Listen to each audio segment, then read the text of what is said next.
এই জাতি এত অভিশপ্ত হলো কেন? এই জাতির উপরে এত গজব, আল্লাহ পাকের অভিশাপ নাজিল কেন হলো? আমাদের এই ব্যাপারটা জানার দরকার। গোটা পৃথিবীর সব থেকে লাঞ্ছিত, গোটা পৃথিবীর সব থেকে অভিশাপ প্রাপ্ত জাতি তারা কেন, কিসের কারণে? পবিত্র কোরআনে হাকিমের সূরাতুল বাকারার শুরুর দিকে, সূরাতুল বাকারার ভিতরে আল্লাহ সুবহানাহু ওয়া তাআলা বেশ কিছু কারণ উল্লেখ করেছেন, প্রায় 12টি। আমরা সংক্ষিপ্তভাবে কয়েকটি কারণ উল্লেখ করব।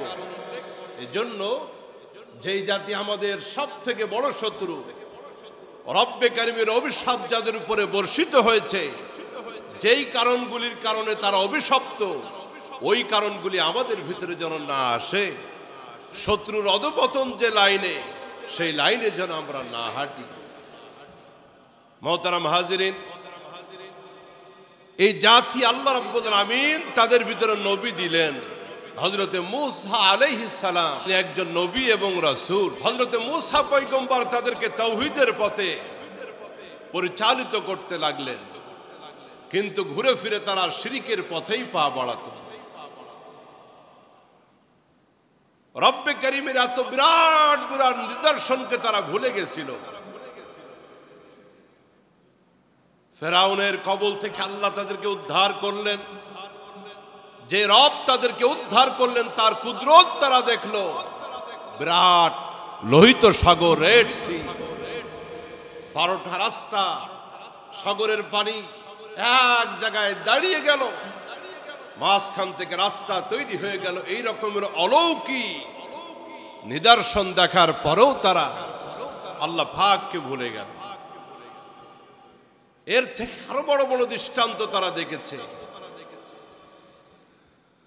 হযরতে মূসা আলাইহিস সালাম যখন ফেরাউনের কবল থেকে আল্লাহ পাক তাকে এবং 6 লক্ষ বনী ইসরাইল যারা তাকে অনুসরণ করত, নবীকে অনুসরণ করত, আল্লাহ পাক মিশর থেকে তাদেরকে সিরিয়া পাঠিয়ে দিলেন। আজকের ফিলিস্তিনের পাশেই, বাইতুল মাকদিসের পাশেই সিরিয়া। তারা যখন নিরাপদে অবস্থান করতে লাগলো, এবার তারা হযরতে মূসাকে বললেন, আপনি তো আল্লাহর কালিম, রবের সাথে কথা বলেন আপনি। এবার রবের পক্ষ থেকে কোনো শরিয়াত যদি আসে, কোনো কিতাব যদি আসে, সেগুলি আমরা মেনে নিব এবং তদ অনুযায়ী আমরা আমল করব। এই উম্মতের দাবির পরিপ্রেক্ষিতে হযরতে মূসা আলাইহিস সালাম রবের দরবারে দোয়া করলেন, আল্লাহ আমার জাতির জন্য কোনো কিতাব কি তুমি দিবে? আবেদন মঞ্জুর হয়ে গেল। তিনি তার জাতিকে সুসংবাদ দিলেন, বনী ইসরাইলকে, আজকের ইহুদি যারা, যে রবের পক্ষ থেকে আমাকে বলা হয়েছে তিনি আমাকে কিতাব দিবেন, তিনি আমাকে নবুয়তি দিয়েছেন, এবার তিনি আমাকে কিতাব দিবেন, আমি কিতাব আনতে যাচ্ছি। আল্লাহ রাব্বুল আমিন হযরতে মূসা আলাইহিস সালামকে 30 দিন তুর পর্বতে অত্যন্ত একগ্র চিত্তে ধ্যানমগ্নতার সাথে ইতিকাফ, আল্লাহ পাকের ধ্যানে মগ্ন থাকার অর্ডার করলেন কে? অর্ডার করলেন কে? মূসা। রোজাদার বান্দা, রোজা আমার কাছে বড়ই প্রিয়, এত প্রিয় ওই রোজাদার ব্যক্তির মুখের দুর্গন্ধটা আমার কাছে বড় প্রিয়। লাগাতার 1 মাস তুমি রোজা রাখবে এবং অবস্থান করবে তুর পর্বতে। হযরতে মূসা আলাইহিস সালাম তুর পর্বতে চলে গেলেন। 1 মাস, জিলকদ মাস ছিল সেটা। তাফসিরে রুহুল মানি লিখতেছে মাস ছিল জিলকদ। 1 মাস পরে যেহেতু আল্লাহ পাকের অর্ডার পূর্ণ হয়ে গেলে এবার তিনি কিতাব পাবেন, রবের সাথে কথা বলবেন, তিনি একটু পয় পরিষ্কারের চিন্তা করে মেসওয়াক করলেন। রবের কাছে ভালো লাগলো না, মূসা তুমি মেসওয়াক করেছো, আমার অর্ডার নিয়েছো, তুমি কি জানো রোজাদারের শুধু রোজা না, বুকের দুর্গন্ধটাও আমি রবের কাছে বড় প্রিয়। এবার আবার আদেশ আসলো আরো 10 দিন। আল্লাহু আকবার। আগে ছিল 30 দিন, যোগ হলো 40 দিন তোমাকে রোজা পূর্ণ করতে হবে, ধ্যান পূর্ণ করতে হবে, ইতিকাফ পূর্ণ করতে হবে। এভাবে 40 দিন পূর্ণ হয়ে গেল। হযরতে মূসা আলাইহিস সালাম যখন তার জাতি, তার উম্মত, তার সম্প্রদায় থেকে তুর পর্বতে এসেছেন, তিনি তার আপন ভাই হযরতে হারুন, আল্লাহ পাক আগেই হযরতে মূসা আলাইহিস সালামের আবেদন এবং দোয়ার পরিপ্রেক্ষিতে তাকেও নবী বানিয়েছিলেন। হযরতে হারুনকে প্রতিনিধি নিযুক্ত করে আসছেন যে আমি তুর পর্বতে যাচ্ছি, নির্দিষ্ট একটি সময়ের জন্য এই সম্প্রদায় যেন তাওহীদের পথে থাকে, যেন শিরক মুক্ত থাকে, তুমি তাদেরকে দেখভাল করবা। নবীজিও কখনো কখনো মদিনার বাইরে যখন তিনি সফরে যেতেন, তিনি প্রতিনিধি নিযুক্ত করে যেতেন, যুদ্ধের ময়দানে যেতেন, তিনি মসজিদের ইমাম নিযুক্ত করতেন, তিনি রাষ্ট্রের ইমাম নিযুক্ত করতেন যে আমি না আসা পর্যন্ত প্রতিনিধি আমার খলিফা। হযরতে মূসা আলাইহিস সালাম হযরতে হারুনকে দায়িত্ব দিয়ে তুর পর্বতে একটানা কতদিন? 40 দিন। এদিকে ঘটনাক্রমে এই বনী ইসরাইল তারা সর্বপ্রথম আল্লাহর কোপাগ্রস্ত হলো, অভিশাপগ্রস্ত হলো। তারা গোবৎস পূজার মাধ্যমে, বাছুর পূজার মাধ্যমে। কিভাবে? হযরতে মূসা আলাইহিস সালাম যখন তিনি তুর পর্বতে রওনা দিয়েছেন, গাইড হযরতে জিবরিল আমিন ফেরেশতা, তিনি অশ্বারোহী, তিনি ঘোড়ার পৃষ্ঠে সওয়ার।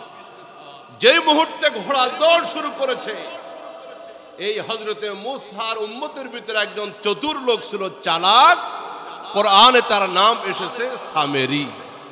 এই সামেরী লক্ষ্য করলো ফেরেশতা হযরতে জিবরিল আমিনের ঘোড়ার পা, অশ্বের পা যেই জায়গায় লাগে ওই জায়গায় আজীব আজীব উদ্ভিদ তৈরি হয়, এক একটা দামি দামি গাছ তৈরি হয়। সে বুঝলো এই ঘোড়ার খুরের মাটি, এটা তো ভালো দামি জিনিস। সেই জায়গার কিছু মাটি সংগ্রহ করলো। এরপরে সুযোগ বুঝে বনী ইসরাইলের ভিতরে ঘোষণা করলো, যার কাছে যত সোনাদানা আছে, গোল্ড আছে, স্বর্ণ আছে, একত্রিত করো। তার কাছে জমা দেওয়া হলো। এই স্বর্ণগুলিকে সে গলিয়ে একটা বাছুরের মতো মূর্তি তৈরি করলো। গোবৎস, বাছুর, গরুর ছোট্ট বাচ্চা, একটা বাছুর তৈরি করলো। এরপরে ওই যে জিবরাইল আমিন ফেরেশতা, তার ঘোড়ার খুরের পায়ের সেই মাটি, কিছু মাটি এই স্বর্ণের বাছুরের ভিতরে সে নিক্ষেপ করলো। এরপরে বাছুরের ভিতর থেকে আওয়াজ আসতে লাগলো। সে আরো কিছু কারিশমা কলাকৌশলের মাধ্যমে লোকদেরকে বলল, বনী ইসরাইলের লোকেরা, তোমরা কি পাগল হয়ে গেছো?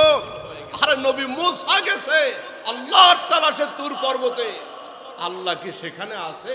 দেখো আল্লাহ তো এই জায়গায় হাজির। নাউজুবিল্লাহ। আরো আল্লাহ এখানেই তো হাজির, আর মূসা ঘুরে বেড়াচ্ছে তুর পর্বতে। তোমরা কি দেখো না এই স্বর্ণের বাছুরের ভিতর থেকে আওয়াজ আসতেছে? সব তাফসীর, কোরআনের তাফসীরের ভিতরে আপনারা পাবেন। সূরা বাকারা 61 নম্বর আয়াত থেকে আপনারা এই তাফসীরগুলি পেয়ে যাবেন। আল্লাহর বলা ইতিহাস। লোকগুলিকে বলল, আল্লাহ তো এখানে হাজির, এটার পূজা করো, এটার সেজদা দাও, এইটার উপাসনা শুরু করো। লোকগুলি গোবৎস পূজায় লিপ্ত হয়ে গেল, বাছুর পূজায় লিপ্ত হয়ে গেল। জোরে বলুন নাউজুবিল্লাহ। আল্লাহকে বাদ দিয়ে শিরকের ভিতরে লিপ্ত হয়ে গেল তারা। ইসলামের সব থেকে বড় গুনাহ হলো মূর্তি পূজা। কি পূজা? শিরকের যতগুলি প্রকার আছে, সব থেকে মারাত্মক শিরক হলো মূর্তি পূজা, কবিরা গুনাহ। এই জন্য মূর্তি মুসলমানের সংস্কৃতি হতে পারে, সেটা পহেলা বৈশাখের মূর্তি হোক না কেন, সেটা ঈদ উল ফিতর উপলক্ষে কোনো মূর্তি হোক না কেন, এক কথা সুস্পষ্ট বক্তব্য, ইসলাম কোনো মূর্তিকে সমর্থন করে না। সেটা কোনো পীর আউলিয়ার মূর্তি হোক অথবা কোনো রবীন্দ্রনাথ ঠাকুরের মূর্তি হোক, ইসলামের সংস্কৃতির ভিতরে কোনো মূর্তির শিরক থাকতে পারে। এবারও মূর্তি বানানো হয়েছে। আপনারা জানেন পতিত স্বৈরাচার শেখ হাসিনার মূর্তি। আমরা বলতে চাই, মূর্তি কোনোদিন আমরা সাপোর্ট করি নাই, আজও করব না। কে অপরাধী হলে তার দৃষ্টান্তমূলক বিচার রাষ্ট্র করবে, আদালত করবে। কিন্তু মূর্তি আগেও যেমন হারাম ছিল, যার মূর্তি হোক না কেন, কিয়ামতের আগ পর্যন্ত কোনো মুমিন, কোনো ইমানদার কোনো মূর্তিকে সাপোর্ট করতে পারে না। সেটা অলির মূর্তি হোক বা স্বৈরাচারের মূর্তি হোক, মূর্তি হারাম ছিল, মূর্তি হারাম আছে, মূর্তি হারাম থাকবে কিয়ামত পর্যন্ত। কাজেই মূর্তির সংস্কৃতি চালু করার কোন সুযোগ ইসলামে। ইয়া বুনাইয়া লা তুশরিক বিল্লাহ, লোকমান হাকিম তার ছেলেকে বলতেছে, বৎস শিরিক করবে না, লা তুশরিক বিল্লাহ, আল্লাহর সাথে কোনো শিরিক করবে না। ইন্না শিরকালা জুলমুন আযীম, এই পৃথিবীতে আছে যত পাপ, শিরিক হলো সকল পাপের বাপ। এই পৃথিবীতে আছে যত পাপ, শিরিক হলো সকল পাপের বাপ, আর মূর্তি হলো সকল শিরিকের জনক এবং প্রধান অপরাধ। পয়গম্বর হযরতে মূসা তিনি আসলেন তুর পর্বত থেকে তার গোত্রের কাছে, উম্মতের মাঝে এসে দেখলেন, তিনি হতাশ হয়ে গেলেন। তিনি কিতাব আনলেন, তাওরাত আনলেন, এনে দেখলেন তার বংশের লোকেরা, তার গোত্রের লোকেরা, তার উম্মতেরা শিরকের ভিতরে লিপ্ত। তারা সমানে গোবৎস স্বর্ণ দিয়ে তৈরি করা মূর্তির পূজা করতেছে। তিনি রাগ হয়ে গেলেন ভাই হারুনের প্রতি, এক হাত দিয়ে দাড়ি ধরে ভাইকে প্রশ্ন করলেন, কি দায়িত্ব দিয়ে গিয়েছিলাম তোমাকে? পয়গম্বর হযরতে হারুন ভাই হযরতে মূসাকে ডাক দিয়ে বলেন, ভাই আমার দাড়িটা ছেড়ে দাও, এর জন্য আমাকে তুমি আঘাত করো না। যে মুহূর্তে তুমি চলে গেলে, এই জাতিকে একা কন্ট্রোল করা আমার জন্য সাধ্য ছিল না। আমি চিন্তা করলাম, এখন যদি আমি বাধা দিই, তাদের ভিতরে দ্বিধা বিভক্তি শুরু হয়ে যাবে। বিভক্তি যখন শুরু হয়ে যাবে, অনৈক্য যখন শুরু হয়ে যাবে, আমি কন্ট্রোল করতে পারবো না। এই জন্য আমি এতটুকু করেছি, তাদেরকে একত্রিত রেখেছি। আর পরে চিন্তা করেছি বাকিটা আমার ভাই মূসা তিনি সমাধান করবেন। আমি আমার গোটা 6 লক্ষ এই বনী ইসরায়েলকে এক রেখেছি, আমি তাদেরকে ভাগ ভাগ হতে দিই নাই। কিন্তু একটা বড় অপরাধ হয়ে গেছে, এটার সমাধান তুমি করে দাও। কিন্তু আমি একতাবদ্ধ রাখার চেষ্টা করেছি, সেই দিক দিয়ে আমি কামিয়াব হয়ে গেছি। আপনারা একসাথে বলেন, মুসলিম জাতি আজকের দুনিয়াতে প্রায় 700 কোটি, একতাবদ্ধ থাকার দরকার আছে না নাই? রব্বে কারীম বলেন, খবরদার খবরদার, ওয়াতাসিমু বিহাবলিল্লাহি জামিআ ওয়ালা তাফাররাকু। খবরদার খবরদার, ভিন্ন ভিন্ন হয়ে যাবে না, একে অপর থেকে বিচ্ছিন্ন হয়ে যাবে না, পরস্পর ফাটল ধরাবে না। ও মুসলমান জাতি, এক থাকো, ঐক্যবদ্ধ থাকো। সেই বদরের ময়দানে মাত্র 313 জন মুসলমান, ইমানের শক্তি তাদের ভিতরে ছিল, একতা তাদের ভিতরে ছিল, ঐক্য তাদের ভিতরে ছিল। 1000-এর উপরে কাফের বেঈমান একতা এবং ইমানের বলে আল্লাহ রাব্বুল আলামিন 1000-এর উপরে কাফের বেঈমানের উপরে আল্লাহ পাক 313 জনকে বিজয় দিলেন। আজ পৃথিবীতে মাত্র 313 জন না, আজকের পৃথিবীতে প্রায় 200 কোটি মুসলমান, 200 কোটি মুসলিম যদি ঐক্যবদ্ধ হতে পারে, আল্লাহর কসম করে বলি, শুধু পেশাব করে দিবে, অস্ত্র লাগবে না, বোমা লাগবে না, মিসাইল লাগবে না। 200 কোটি মুসলিম যদি থুতু নিক্ষেপ করে, যদি পেশাব করে দেয়, ওই 1,80,00,000 ইহুদি ভাসতে ভাসতে লোহিত সাগরে গিয়ে মারা যাবে। ওয়াতাসিমু বিহাবলিল্লাহি জামিআ ওয়ালা তাফাররাকু। যে কোনো মুহূর্তে, যে কোনো মূল্যে আজকের পৃথিবীর বিশ্ব মুসলিম যদি বাঁচতে চায়, ঐক্যবদ্ধ ছাড়া আর কোনো উপায় না। মোহতারাম হাজিরিন, হযরতে মূসা আফসোস করলেন। রব্বে কারীম বলেন, ওয়াইদ ওয়া'আদনা ওয়াইদ ওয়া'আদনা মূসা 40 লাইলাতান, আমি মুসার কাছে 40 রাতের অঙ্গীকার নিয়েছিলাম, সে তো সেই 40 রাতের অঙ্গীকার পূর্ণ করলো, আমি তাকে তাওরাত দান করলাম। সুম্মাত্তাখাযতুমুল ইজলা মিন বাদিহি, সে যেই মুহূর্তে তার কম থেকে প্রস্থান করলো, সেই যেই মুহূর্তে অনুপস্থিত থাকলো, এই সুযোগে তোমরা মূর্তি পূজা শুরু করে দিলে। ওয়া আনতুম যালিমুন, আল্লাহ পাক ইহুদি সম্প্রদায়কে লক্ষ্য করে বলতেছেন, দুনিয়ার ইহুদিরা তোমরা খুব জালেম, তোমরা অত্যাচারী জাতি, নফসের উপরে জুলুম করেছো, গোটা পৃথিবীর উপরে তোমরা জুলুম করেছো। আল্লাহ পাক তাদেরকে বললেন, তোমরা জালেম। সুম্মা আফাওনা আনকুম মিন বাদি যালিকা লাআল্লাকুম তাশকুরুন। রব্বে করিম বলেন, এত বড় অপরাধ করার পরেও আমি আল্লাহ তাদেরকে মাফ করে দিলাম। হযরত মূসা তিনি লক্ষ্য করলেন, গোটা আকাশ কালো হয়ে গেল, অন্ধকার হয়ে গেছে, আলো আর ফুটে না। তিনি গজবের আশঙ্কা করলেন, ভয় পেলেন। রবের দরবারে তিনি দোয়া করলেন, আল্লাহ এদেরকে মাফ করে দাও, এদেরকে আবার চেষ্টা করে সঠিক পথে আনার চেষ্টা করব, তুমি তাদেরকে মাফ করে দাও। আল্লাহ পাক একটা শর্ত দিয়ে দিলেন, কারণ এই বাসুর পূজা মূর্তি পূজার ভিতরে 3 কোয়ালিটি ছিল। এক কোয়ালিটি মূর্তি পূজা করেছে, অপরকে করতে উৎসাহিত করেছে।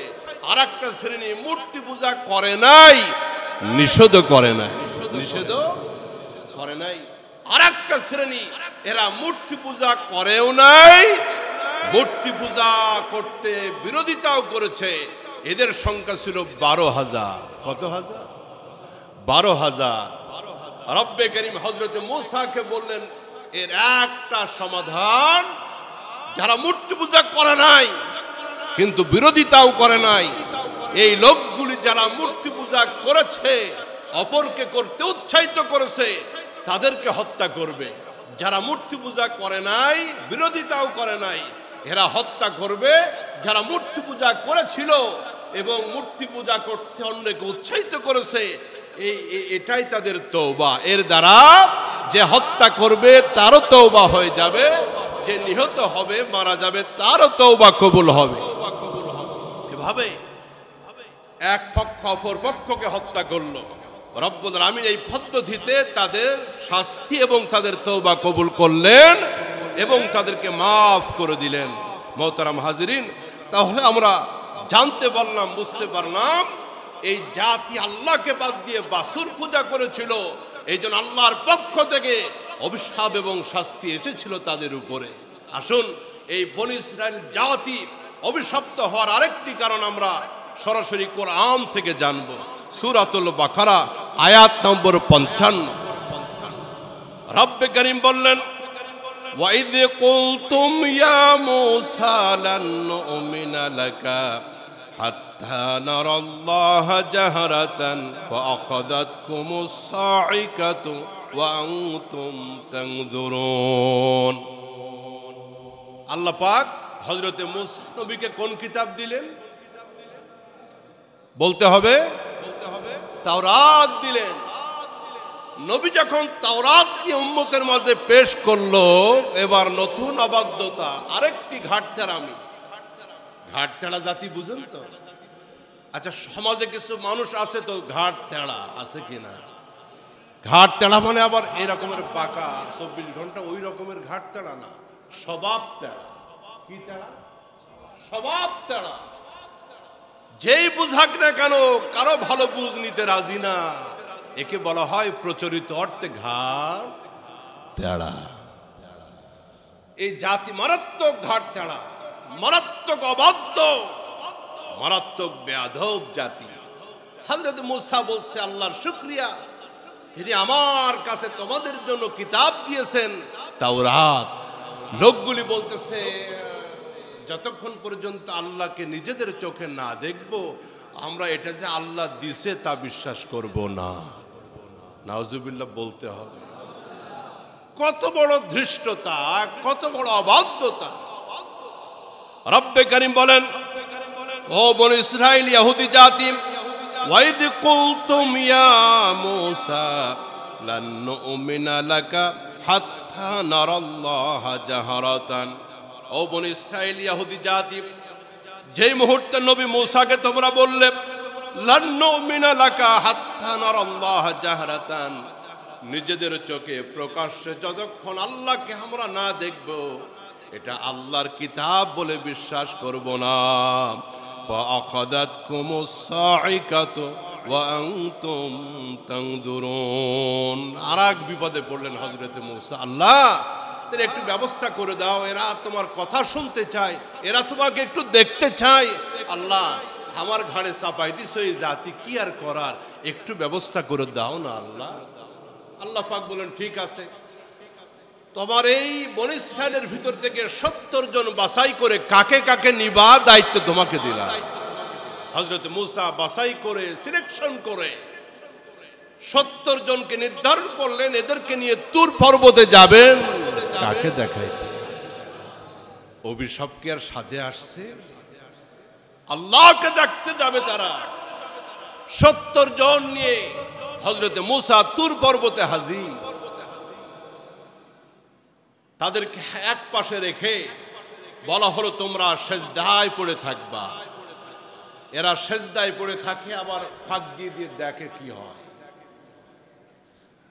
লক্ষ্য করে দেখলো গোটা তুর পর্বত নূরে নূরান্বিত হয়ে গেল, আলোকিত হয়ে গেল। হযরত মূসা সেই নূরের ভিতরে প্রবেশ করলেন। হযরত মূসার চেহারা থেকে এমন নূর বিচ্ছুরিত হতে লাগলো, তার চেহারার দিকে নজর করা যায় না, তাকানো যায় না। আবরের মতো, মেঘের মতো তুর পর্বতের উপর থেকে নূর বর্ষিত হচ্ছে। এবার আল্লাহ পাক আওয়াজ দিয়ে কথা বলতেছেন হযরত মূসার সাথে। লোকগুলি শুনতে পাচ্ছে যে আল্লাহর সাথে নবীর কথা চলতেছে। কথাবার্তা শেষ হয়ে গেল, হযরত মূসা আসলেন তাদের মাঝে। এখন তো তোমরা শুনতে পেরেছো, সরাসরি আল্লাহর কথা আওয়াজ পেয়েছো। লোকগুলি বলে আওয়াজ আপনার সাথে হয়েছে, আমাদের সাথে তো হয় নাই। হ্যাঁ, আচ্ছা তোমরা দেখতে চাও না? রব্বে করিম অসন্তুষ্ট হয়ে গেলেন। অসন্তুষ্ট হয়ে আকাশ থেকে এমন গগন বিদারী চিৎকার ভেসে এলো, বজ্রধ্বনি। এই 70 জন জায়গায় মারা গেল, স্পট ডেড, সবগুলি মারা গেল। আল্লাহ পাক বলেন মূসা যাও, তাওরাত দিয়ে তুমি তোমার গোত্রের ভিতরে চলে যাও, যারা মানবে তাদের কাছে তাওহীদের দাওয়াত দাও। হযরত মূসা বলে আল্লাহ তুমি তো জানো আমার বনী ইসরাইলের কেমন ঘাট ছাড়া। এই মুহূর্তে যদি আমি এই 70 জনকে না নিয়ে যাই তাহলে বলবে যে আল্লাহকে দেখাইতে পারো নাই, নিজে হত্যা করেছো 70 জনকে। আল্লাহ এগুলির নিয়েই যাওয়া লাগবে। আল্লাহু আকবার। এই 70 জনকে রেখে আমি আমার সম্প্রদায়ের কাছে যাইতে পারবো?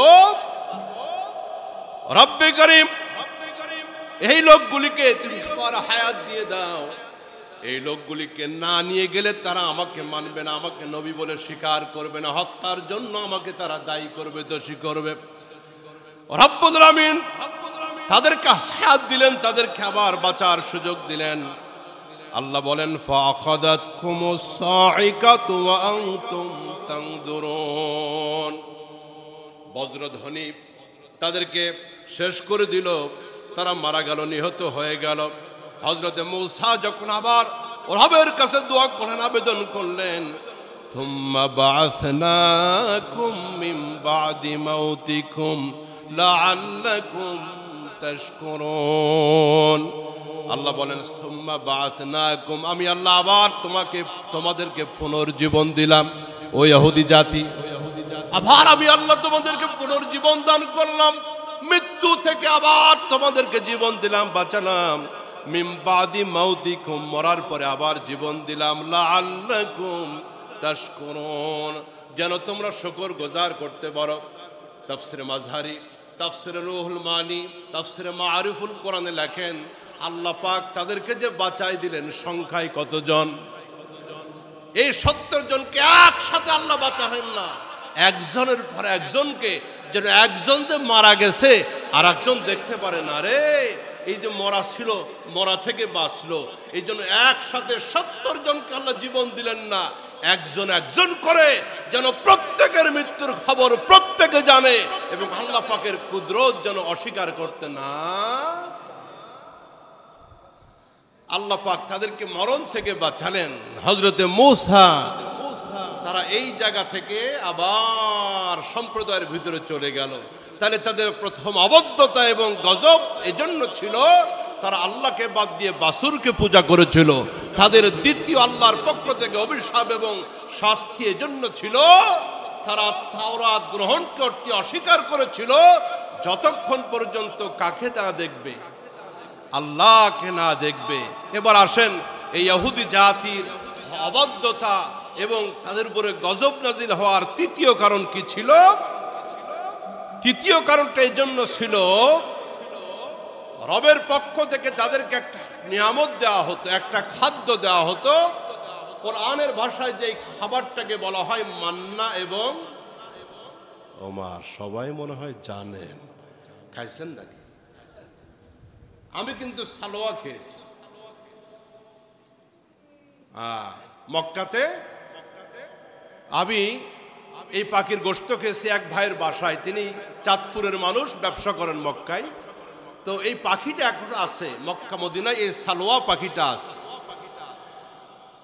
এই আল্লাহ পাকের কুদরতি ভান্ডার থেকে দেওয়া এই খাদ্য খেতে তারা অস্বীকার জানালো, অবজ্ঞা এবং অবহেলা করলো। কি ঘটনা? ঘটনা হলো বনী ইসরাইলের পূর্বের জায়গা সিরিয়া, যে সিরিয়াতে বসবাস করতেন হযরত ইব্রাহিম আলাইহিস সালাম এবং তার 12 সন্তান। এই সিরিয়া দখল করেছিল একটা সম্প্রদায়, ইতিহাসে তাদের নাম হলো আমালেকা জাতি। কি জাতি? আমালেকা জাতি। তারা কাফের, অত্যন্ত আল্লাহ পাকের দ্রোহী এবং প্রচন্ড ক্ষমতাধর শক্তিশালী জাতি ছিল আমালেকা। এই জাতির বিরুদ্ধে আল্লাহ রাব্বুল আলামিন বনী ইসরাইলকে বললেন, মূসা তাদেরকে বলো আমালেকা জাতিকে পরাস্ত করে তাদের বিরুদ্ধে যুদ্ধ করে। বনী ইসরাইল সংখ্যায় কিন্তু একেবারে কম না, 6 লক্ষ বনী ইসরাইল। তারা নবীকে কি জবাবটা দিল? সূরা আরাব, সূরা মায়েদা 24 নম্বর আয়াতের ভিতরে আল্লাহ বনী ইসরাইলের সেই ইহুদিদের জবাবটা কোট করেছে। পয়গম্বর হযরত মূসা যখন আল্লাহর পক্ষ থেকে জিহাদের আদেশ তাদেরকে শুনিয়ে দিলেন, তারা জবাবে বলল, ইয়া মূসা ইন্না লান নাদখুলাহা আবাদা মা দামু ফিহা। ও মূসা, আমালেকা সম্প্রদায় অত্যন্ত শক্তিশালী, যতক্ষণ পর্যন্ত তারা সিরিয়ায় অবস্থান করবে আমরা সিরিয়াতে ঢুকবো না, তাদের বিরুদ্ধে আমরা জিহাদ করব না। আল্লাহ পাকের হুকুমের অবাধ্যতা। পাশাপাশি আল্লাহ বলেছিলেন, মূসা যে মুহূর্তে তোমরা জিহাদ করবে আমি সাহায্য করব। আল্লাহ পাকের সাহায্য থেকে তারা নৈরাশ্য প্রদর্শন করলো, আল্লাহ পাকের হুকুমের বিরোধিতা করলো। মূসা না, যতক্ষণ পর্যন্ত আমালেকার সম্প্রদায় সিরিয়াতে অবস্থান করবে মাদামু ফিহা, ততক্ষণ পর্যন্ত আমরা ঢুকবো না।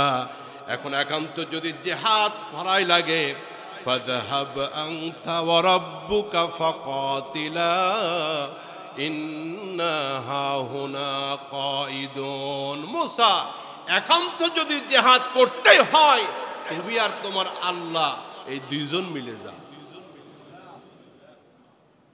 আলিয়াউযু বিল্লাহ, সূরা মায়েদা 24 নম্বর আয়াত। আমি সরাসরি তরজমা শোনাচ্ছি আপনাদেরকে। ফাযহাব আনতা ওয়া রাব্বুকা, যদি যুদ্ধ করতে হয় তুমি এবং তোমার আল্লাহ গিয়ে করো, বিদ্রুপ আকারে, অত্যন্ত অবজ্ঞার সাথে। আর যুদ্ধ যাও তুমি আর তোমার আল্লাহ গিয়ে করো, আমাদের দ্বারা সম্ভব না। ইন্না হাহুনা কাঈদুন, এই জায়গায় আমরা বসে থাকলাম। জায়গাটা হলো সিরিয়া এবং মিশরের মাঝখানে একটি মরুভূমি, যেই মরুভূমিকে ইতিহাসের পাতায় তিহ ময়দান, ময়দানে তিহি বলা হয়। এটি মিশর এবং সিরিয়ার মধ্যবর্তী জায়গা। তারা বলে আমরা 6 লক্ষ এই জায়গায় বসে থাকলাম, তুমি আর তোমার আল্লাহ গিয়ে যুদ্ধটা করে আসো, জোরে বলেন নাউজুবিল্লাহ। কিন্তু দেখেন, বনী ইসরাইল শুরুতে বলেছিল আমরা আল্লাহকে না দেখে বিশ্বাস করব না। উম্মতে মুহাম্মদী সে কথা বলে, আলহামদুলিল্লাহ, জোরে বলেন। এদিক থেকে উম্মতে মুহাম্মদের শ্রেষ্ঠত্ব, আল্লাহকে না দেখে বিশ্বাস করেছি। আজকে ১৫০০ বছর পার হয়ে গেল, রসুলকে না দেখে বিশ্বাস করেছি, যে আল্লাহকে নবীকে না দেখে বিশ্বাস করেছি, প্রয়োজনে তাদের জন্য রক্ত ঢেলে দিতেও আমরা দেরি করি। এদিক দিয়ে উম্মতে মুহাম্মদের শ্রেষ্ঠত্ব। আমরা কোরআন নবীর উপর নাজিল হয়েছে সরাসরি দেখি নাই, কিন্তু হৃদয়ের চাইতে, জীবনের চাইতে ভালোবাসি কোরআনকে, আল্লাহকে, রসুলকে। মুসা পয়গম্বরের উম্মত বনী ইসরাইল আজকের ইহুদি বলেছিল আমরা যুদ্ধ করতে যাব না, তুমি এবং তোমার আল্লাহ যাও। কিন্তু ইসলামের প্রথম জিহাদ বদর। ও ভাই, ইসলামের প্রথম জিহাদ কোনটা? পয়গম্বর আল্লাহর নবী বদরের ময়দানের প্রস্তুতি নিচ্ছেন।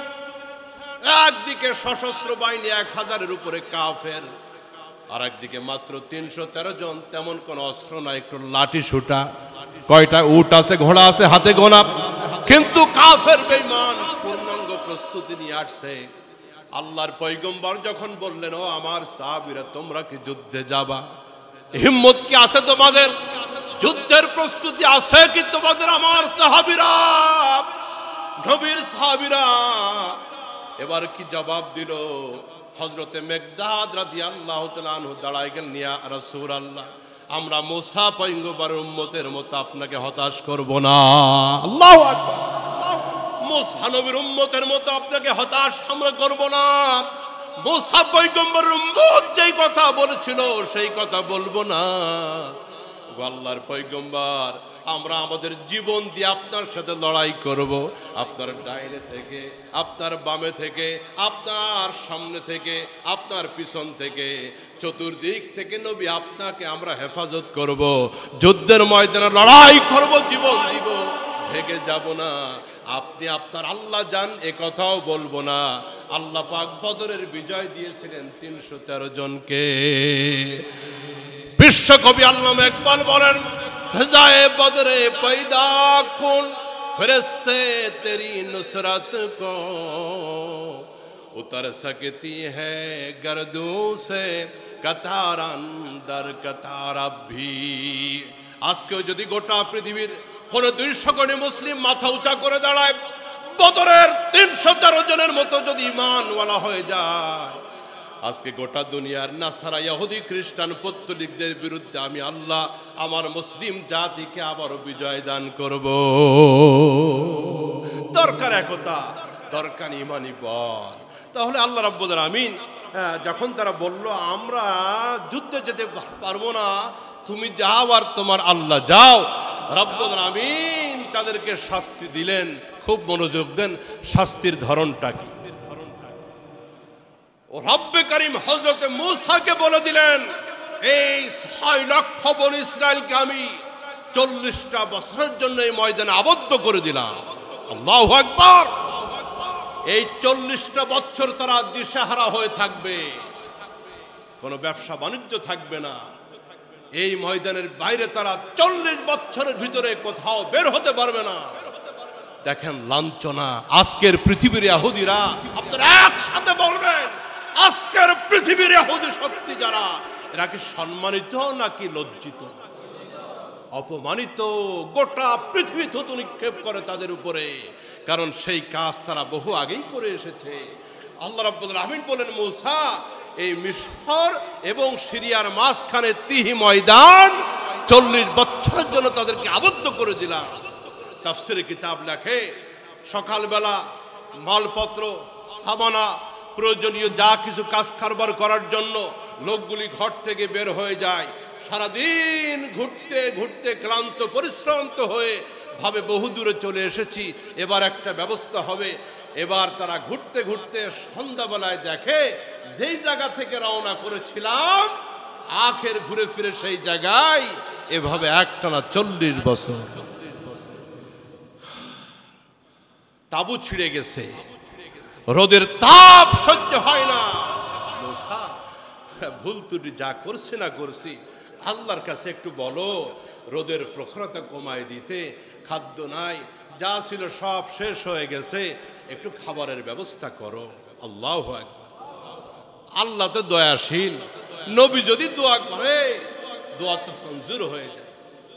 পয়গম্বর হযরতে মূসা রবের কাছে দোয়া করেন, আল্লাহ রাব্বুল আলামিন আমার উম্মতের বড় কষ্ট হচ্ছে, তাদের কষ্ট সহ্য করতে পারি না, হয়তো এবার তারা লাইনে ফিরবে, ভালো হয়ে যাবে।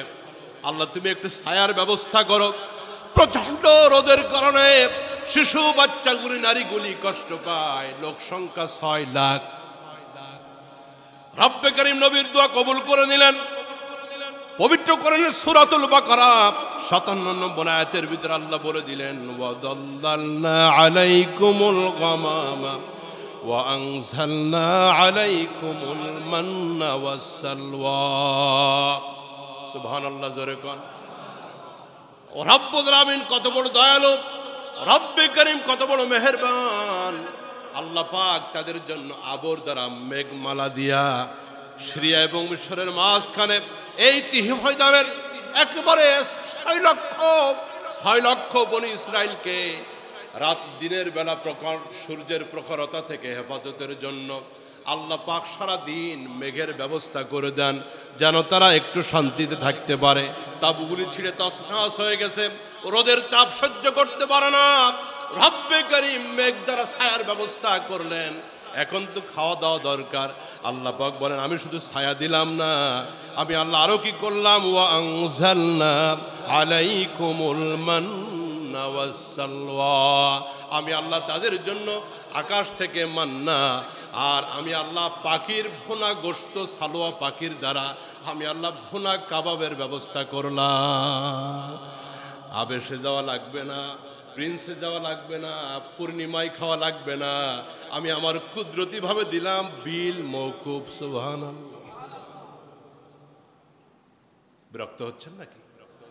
এই যে শেষ করব, বাকিগুলো আজকে রাতে তাফসিরে বলবো। মোট 12টা, অত পারবো না, 5-7টা, এখন 3টা বলতেছি, বাকিগুলো তাফসিরে শেষ করে দিচ্ছি।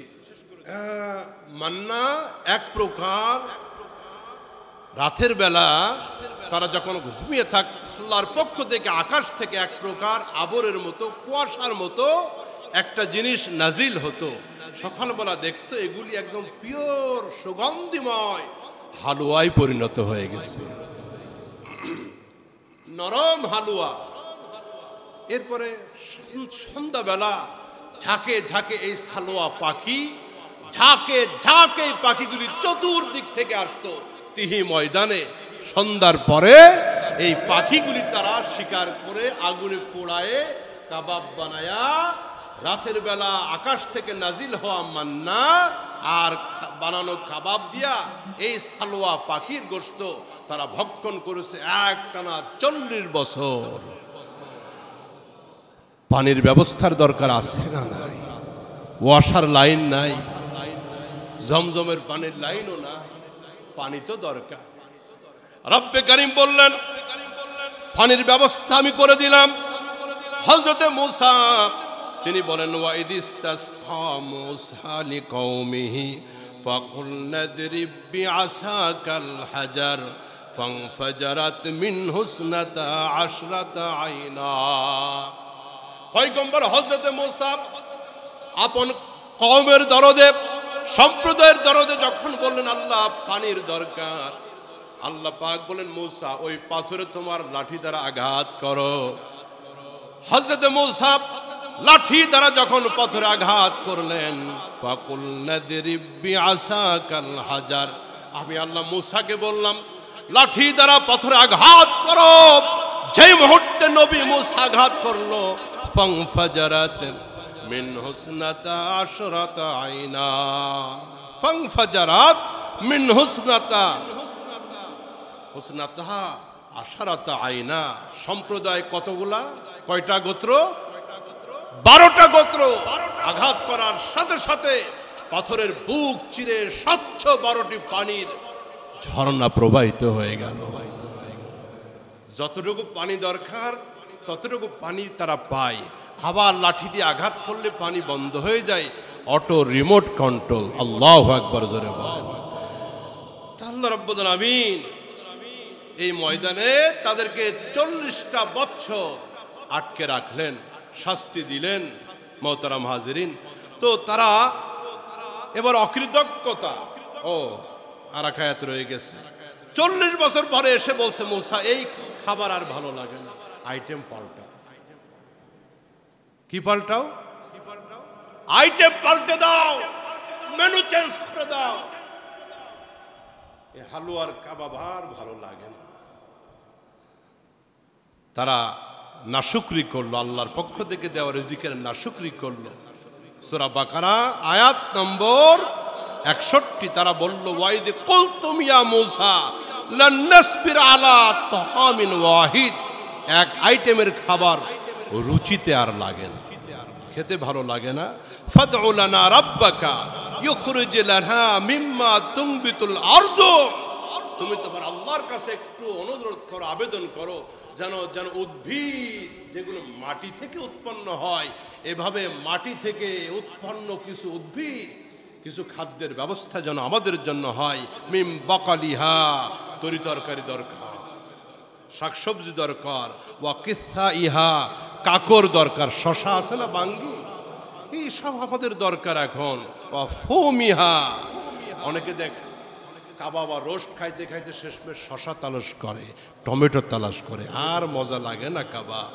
ওয়া ফুমিহা ওয়া আদাসিহা, আমাদের জন্য ডাউলের দরকার, আমাদের জন্য আপনার আরো কি কি দরকার, শাকসবজি দরকার, আমাদের জন্য গম দরকার, পেঁয়াজ দরকার। ওয়া আদাসিহা ওয়া বাসালিহা, এগুলি আমাদের দরকার। মুসা আলাইহিস সালাম বললেন, ক্বালা আতাস্তাবদিরুন আল্লাযী হুয়া আদনা বিল্লাযী হুয়া খায়র, আমার জাতির লোকেরা এই কাজটা ঠিক হবে না। আর 40টা বছর ধরে আল্লাহ পাথর থেকে সুমিষ্ট পানি তোমাদেরকে দিচ্ছেন, রাতের আকাশ থেকে তোমাদেরকে মান্না দিচ্ছেন, সালাহ পাখির গোশত দিচ্ছেন, আর তোমরা এই পেঁয়াজ মিয়াজ খেয়ে মুখে গন্ধ, যা খেয়ে মসজিদেও ঠিক মতো আসা যায় না, এগুলি তোমরা খেতে চাও? আল্লাহর উত্তমতা পরিবর্তন করে তোমরা কি নিকৃষ্টটা খেতে চাও? এটা করা ঠিক হবে না। মোহতারাম হাজিরিন, তারা অবাধ্য করলো, আল্লাহ পাক আবার তাদেরকে শাস্তি দিলেন। এরপরে শনিবারে তারা মাছ শিকার করত। ইহুদিদের জন্য সাপ্তাহিক ইবাদতের তারিখ ছিল শনিবার। একসাথে বলেন কি বার? আমাদের জন্য কি বার? এই বারও কিন্তু পরিবর্তনের বহু চেষ্টা হয়েছিল, পরিবর্তন আমরা করতে দিই না। শুক্রবারই থাকবে কিয়ামত পর্যন্ত, যতদিন আমরা থাকবো শুক্রবারই থাকবে ইবাদতের দিন, এবং ছুটির দিন এই তারিখেই থাকা দরকার। মানে আমাদের ছুটির দিন পাল্টানোর চেষ্টা করা হচ্ছিল। ওই খ্রিস্টানদের সাথে হয় রবিবার, অমুকবার, শুক্রবারই বেস্ট, এবং এটাই থাকবে ইনশাআল্লাহ। ইহুদিদের জন্য শনিবার ইবাদতের দিন, এবং তারা সাগরের পাড়ে বসবাস করত, মাছ ছিল তাদের উপজীবিকা, এই মাছ ধরে ধরে তারা জীবন ধারণ করত। কিন্তু শনিবারে যাবতীয় উপজীবিকা মাছ ধরা নিষেধ ছিল তাদের উপরে। তারা চালাকি করছে, আল্লাহর নিষেধ শনিবারে মাছ শিকার করা যাবে, এরা ঘুরিয়ে খাইছে। শনিবার মাছগুলি চতুর্দিকে জড়ো হয়ে যেত, অসংখ্য মাছ তারা ধরতো, কিন্তু এই দিন মাছ ধরা নিষেধ। তারা হেকমত করতো কি, শনিবারের পরে মাছ যেহেতু এত আসবে না, এই জন্য চতুর্দিকে তারা বাদ দিয়ে দিত, শনিবারেই মাছগুলি ধরতো রবিবারে। ঘুষখোর, নামাজও ঠিক মতো পড়ে, কয় ভাই এগুলি ঘুষির টাকা আমি হাতে নিই না, দিতে মন চাইলে পকেটে ঢোকাই দেন, নামাজের সময় কাছাকাছি আছে না? নাই না, ঘুষের টাকা আমি হাতে নিব না, ফাইল টেবিলের নিচে দিয়ে যান ভাই, আমি এগুলি হাতে নিই না, হজ করছি 3 বার, আছে না? নাই। তো ইহুদিরা শনিবারে মাছ ধরতো না ঠিক, কিন্তু শনিবারে জড়ো হওয়া মাছগুলি চতুর্দিকে বাদ দিয়ে দিত। এরপর রবিবার আসলে ব্যাগ ভরে ভরে মাছ নিয়ে যেত। জড়ো হয়েছে কি বারে এগুলি? রব্বে কারীম বলেন, রবের এই হুকুম অমান্য করার কারণে ইহুদিদের উপরে মারাত্মক ভয়ানক শাস্তি আমি দিলাম। ফালাম্মা আতাউ আম্মা নুহু আনহু ফাকুলনা লাহুম কুনু কিরাদাতান খাসিন। সূরা আরাফ 166 নম্বর আয়াত। রব্বে করিম বলে দিলেন, হুকুম অমান্য করেছো, আমি আল্লাহ পাকের নির্দেশ অমান্য করেছো, আমার অবাধ্য হয়ে গেছো, তোমরা একসাথে বানরে পরিণত হয়ে যাও। যারা এই কাজ করেছিল, সমর্থন দিয়েছিল, বাধা যারা দেয় নাই, একটা নির্দিষ্ট সংখ্যা রাতের বেলা তারা বানরে পরিণত হয়ে গেল, তাদের চেহারা আল্লাহ পাকের হুকুম অমান্য করার কারণে, এবং নিকৃষ্টভাবে তারা দুনিয়া থেকে জিল্লতির সাথে মারা গেল। ইহুদিরা গেছে যেই পথে আমরা যাব না। আল্লাহ পাক আমাদেরকে হেফাজত করুক, জোরে বলেন আমিন।